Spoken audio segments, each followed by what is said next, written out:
ग्वालियर के एक छोटे से मोहल्ले में निशांत नाम का एक लड़का रहता था।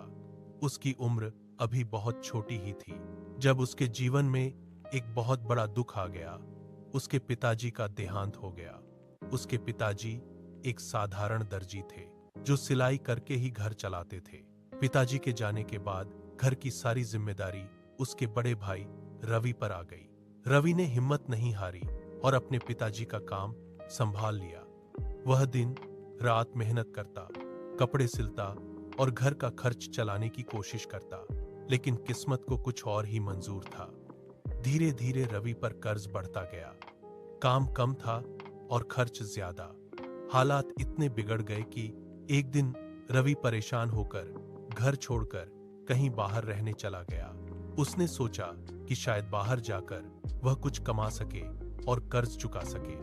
अब घर में सिर्फ निशांत और उसकी मां रह गए। निशांत अनपढ़ था, उसे पढ़ाई का मौका ही नहीं मिला था, लेकिन हालात ने उसे जल्दी बड़ा बना दिया। उसने ठान लिया कि वह हार नहीं मानेगा। निशांत ने भी काम पर जाना शुरू कर दिया। कभी वह किसी दुकान पर मजदूरी करता, कभी किसी के यहाँ सामान उठाता। दिन भर मेहनत करता और शाम को जो भी कमाता घर ले आता। उसकी छोटी सी कमाई से ही घर का चूल्हा जलने लगा। बिना पढ़े लिखे उसने अपने हाथों की कला से काम सीख लिया। सालों बाद एक दिन रवि वापस घर लौटा। वह बदला हुआ था। अब वह समझदार और जिम्मेदार बन चुका था। जब उसने देखा कि निशांत ने अकेले ही घर संभाल लिया है,